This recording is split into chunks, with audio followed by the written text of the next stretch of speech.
Good afternoon, everybody. Today is Tuesday, July 1st. This is the meeting of the Rules Confirmation Public Elections Committee. I am detecting a quorum with myself, Councilmember Struffel, Chair Evans, Councilmember Rutherford, Pro Tem Sepulveda, and Chair Toombs being present. Pursuant to Tennessee Code Annotated Section 844-112, time is set aside at the beginning of every meeting for public comment. We don't have anybody signed up for public comment here today, so we'll go ahead and move into our agenda. We have 3 resolutions in the first section. I'm going to place all of those on the consent agenda. If there's anything that anybody wishes to remove from the consent agenda, let me know. I'll go ahead and read everything into the record to start. So first off, we have RS 2025-1326, a resolution approving the election of certain notaries public for Davidson County, sponsored Prep T.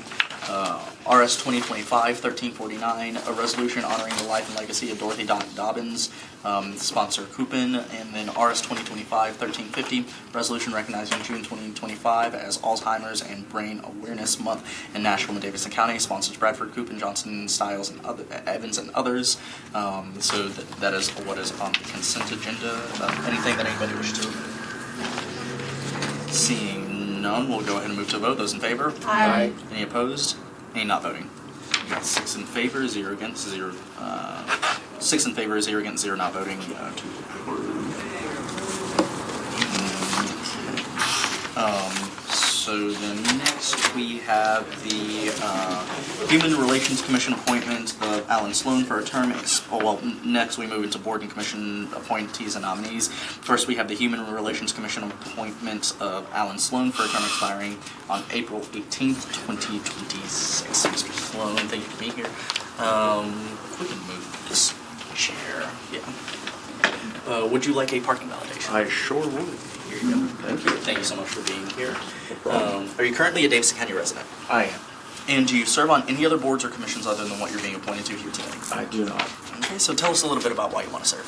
I originally, a couple of months ago, you may possibly not, I know that you interview a lot of people, but I was actually confirmed to the Transportation Licensing Commission, and unfortunately due to some administrative oversight, there was a qualification issue that I was not able to meet, so I was asked to resign, which I'm very happy to did, and this was the next commission that was put forth as one that I could potentially be appointed to, and it actually is, as much as I understood what the TLC did and kind of its function, this is much closer to my actual passion.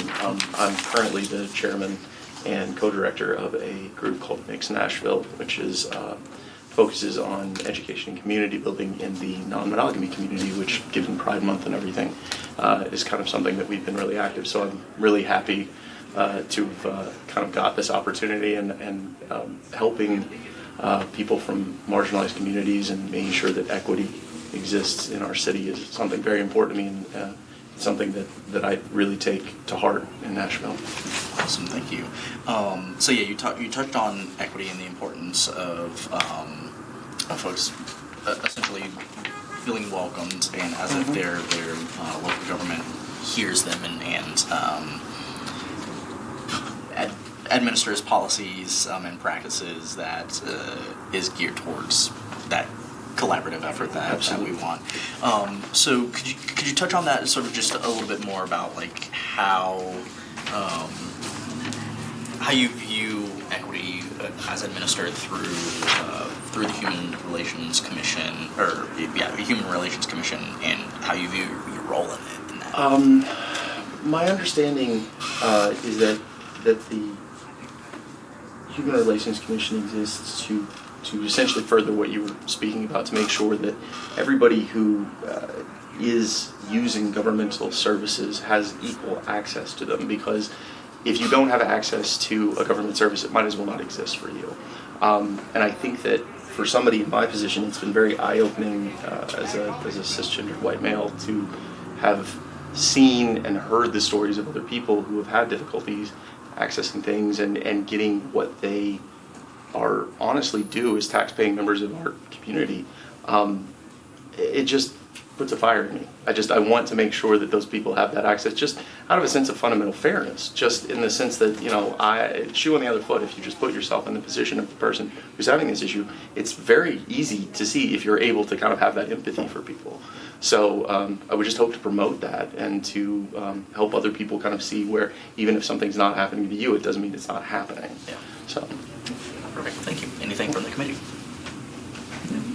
Seeing none, is there anything that you want to share with the committee that we haven't asked you about? No, but thank you though. Okay, perfect. So seeing nothing further from the committee, we'll go ahead and move to a vote. Those in favor? Aye. Any opposed? Any not voting? Got 6 in favor, 0 against, 0 not voting. Thank you so much. Wonderful, thank you. Thanks.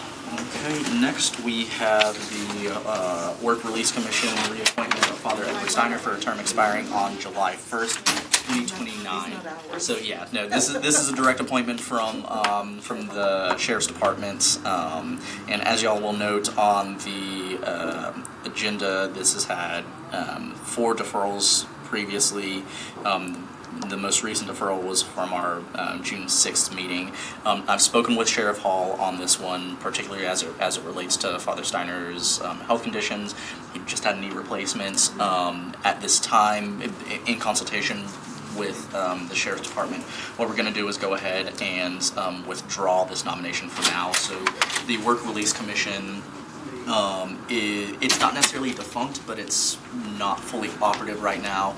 There's something operating with state law where the board's not currently meeting, so the withdrawal will not have any effect on the workings of the commission.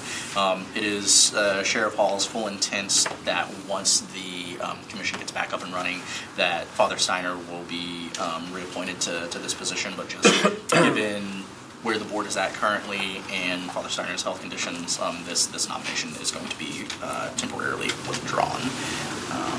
Any questions on that or any comments, concerns? Position need to be Davidson County resident. Seeing none, we'll move forward. Next we have board and commission confirmations. These are folks who we have previously interviewed last meeting and will be up for confirmation by the full body today. We'll go ahead and take these up as one consolidated vote unless there's anybody wishes to remove from the consolidated vote. But before we take that up, I'll just go ahead and read everything into the record. So first is the Human Relations Commission reappointment of Dakota Gallman for a term expiring on April 18th, 2029. The Human Relations Commission appointment of Sarah Martin for a term expiring on April 18th, 2027.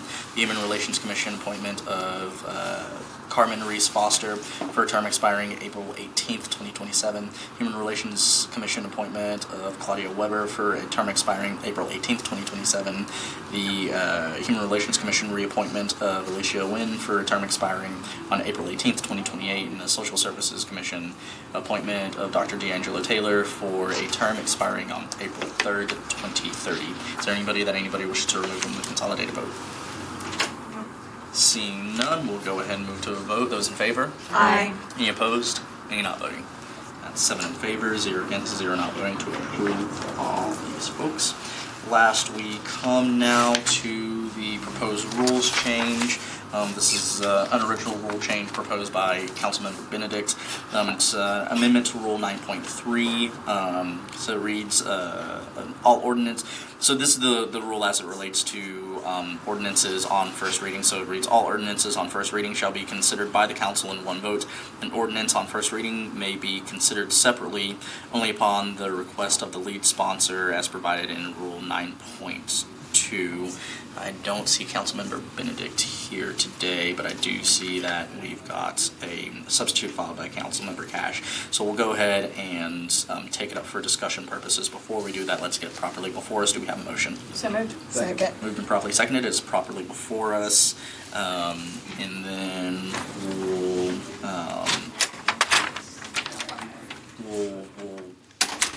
I want to make sure that Councilman Benedict gets an opportunity to discuss it.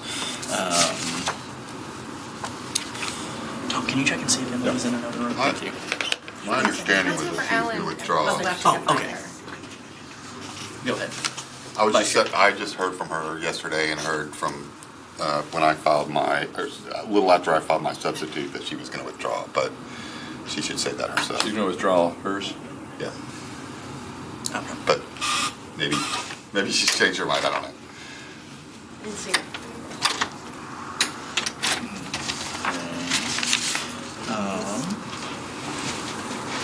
Director Darby has Councilmember Benedict indicated she's withdrawing too.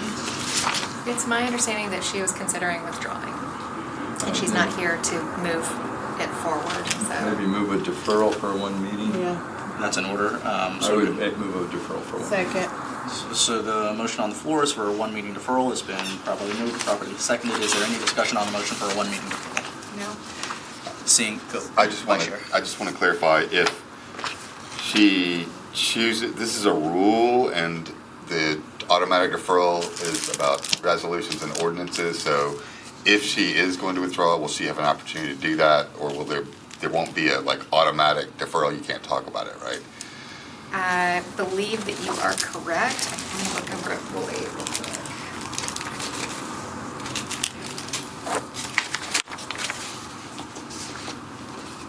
You're correct. She will have the opportunity to speak about it, even if the committee defers for one meeting. Thanks. Okay. Having heard the explanation, the question on the floor is for a one meeting deferral. Any further discussion? Seeing none, we'll move to vote. Those in favor of a one meeting deferral? Aye. Any opposed? Any not voting? We've got 7 in favor, 0 against, 0 not voting for a one meeting deferral. That is the end of our agenda. Is there anything that anybody would like to discuss before the meeting today? Seeing none, we'll go ahead and move to the adjournment. Do we have a motion to stand adjourned? Yes. Moved and properly seconded. Without objection, we do now stand adjourned. Happy chicken for you.